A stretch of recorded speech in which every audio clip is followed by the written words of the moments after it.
எல்லாருமே நம்ம வாழ்க்கையில ரொம்ப ஆசையா ஆர்வமா சில விஷயங்களுக்கு பிளான் போடுவோம் இல்லையா?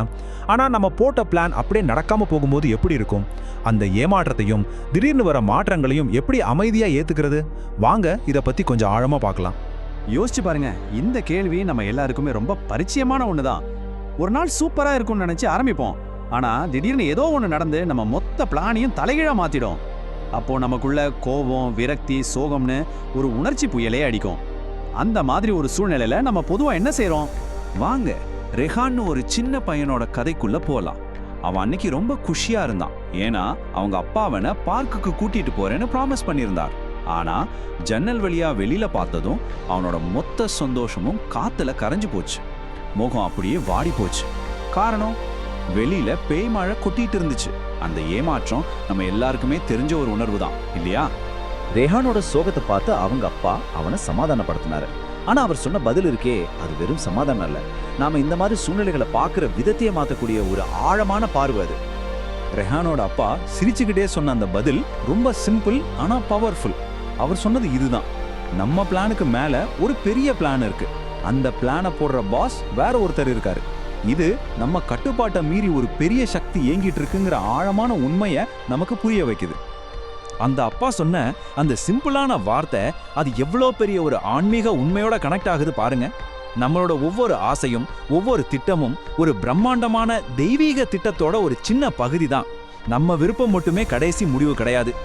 அப்போ இந்த மாதிரி எதிர்பாராத ஒரு விஷயம் நடக்கும்போது நம்ம கிட்ட ரெண்டு சாய்ஸ் தான் இருக்கு. ஒன்று, ஏன் இப்படியாச்சு அதை எதிர்த்து போராடுறது. இல்லைன்னா சரி இதுதான் நிலைமை அதை அப்படியே ஏத்துக்கிறது. உண்மையில நமக்கு வர்ற வலி அந்த நிகழ்வால வர்றதில்ல. அது இப்படி நடந்திருக்க கூடாதுன்னு நம்ம மனசுக்குள்ளேயே நம்ம நடத்துற போராட்டத்தால தான் வருது. எதிர்த்து நிக்கிறப்போ துன்பமோ மன அழுத்தமும் தான் மிஞ்சும். ஆனா அதை அப்படியே ஏத்துக்கிட்டோம்னா அமைதியும் தெளிவும் கிடைக்கும். அப்போ தீர்வு என்ன? ரொம்ப சிம்பிள். அந்த போராட்டத்தை கரைக்கிற ஒரே சக்தி ஏத்துக்கிறது தான். ஒரு விஷயத்த நம்ம முழு மனசோட ஏத்துக்கிட்டோம்னா அதோட சேர்ந்து வர்ற வலியும் போராட்டமும் தானா கரைஞ்சு போயிடும். இதை நாம நல்லா புரிஞ்சுக்கணும். நாம உணர்ற அந்த போராட்டம் வெளியில இருந்து வரவே இல்லை. அது முழுக்க முழுக்க நம்ம மனசுக்குள்ள நாமளே உருவாக்கிக்கிற ஒண்ணு. இந்த ஒரு விஷயத்தை நம்ம புரிஞ்சுக்கிட்டாலே போதும், நம்ம அனுபவத்தை மாத்திக்கிற சக்தி நம்ம கைக்கு வந்துடும். சண்டை வெளியில இல்ல, நமக்குள்ளதான். சரி, பார்க்குக்கு போக முடியாது, ஒரு சின்ன விஷயம். ஆனா இதே தத்துவத்தை நம்ம வாழ்க்கையில வர பெரிய சவால்களுக்கும் நம்ம தோல்வின்னு நினைக்கிற விஷயங்களுக்கும் எப்படி பொருத்தி பார்க்கலாம்? நாம தோல்வின்னு நினைக்கிற பல விஷயங்கள் உண்மையிலேயே தோல்வியே கிடையாது. அது நம்ம பயணத்துல ஒரு முக்கியமான படி, அவ்வளவுதான். ஒரு வழி சரி இல்லைன்னு நமக்கு கத்துக் கொடுக்கிற ஒரு பாடம். அது நம்மள ஒரு சரியான பாதைக்கு திசை திருப்புற ஒரு வாய்ப்பு.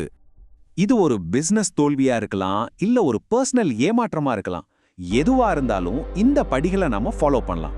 ஸ்டெப் 1, என்ன நடந்துச்சோ அந்த உண்மையை முதல்ல ஒத்துக்கணும். ஸ்டெப் 2, இதை நம்மால மாத்த முடியாதுன்னு ஏத்துக்கணும். ஸ்டெப் 3, இதுக்கு நாம எப்படி ரியாக்ட் பண்ண போறோங்கிறதுல முழு கவனத்தையும் செலுத்தணும். கடைசியா ஸ்டெப் 4, ஒரு புதிய பாதையை நம்ம கண்டுபிடிக்கணும். நம்ம ரெஹான் கதைக்கு திரும்ப வருவோமா? அவன் என்ன செஞ்சான்? அவன் அந்த யதார்த்தத்தை ஏத்துக்கிட்டான். கோவப்படுறதை விட்டுட்டு உடனே ஒரு புது வழியை கண்டுபிடிச்சான். வீட்டுக்குள்ளேயே விளையாடுறதுக்கு ஒரு கேம் போர்டை எடுத்துட்டு வந்துட்டான். பாருங்க, அவன் சோகத்திலிருந்து எவ்வளோ சீக்கிரம் சந்தோஷத்துக்கு மாறிட்டான்னு. சரி, இதுவரைக்கும் நாம பார்த்த எல்லாத்தையும் ஒன்னா சேர்த்து இந்த பகுதியோட சக்தி வாய்ந்த இறுதி செய்தி என்னன்னு பார்க்கலாம். இதுதான் மைய கருத்து. நம்ம எதிர்ப்பை கைவிட்டுட்டு வாழ்க்கையோட ஓட்டத்தை நம்பி நம்மை ஒப்படைக்கும் போது அதுவே நமக்கு வழிகாட்டி அமைதியை கொடுக்கும். போராட்டத்தை நிறுத்திட்டு வாழ்க்கையோட ஓட்டத்துல சரணடையும் போதுதான் உண்மையான தெளிவு பிறக்கும்.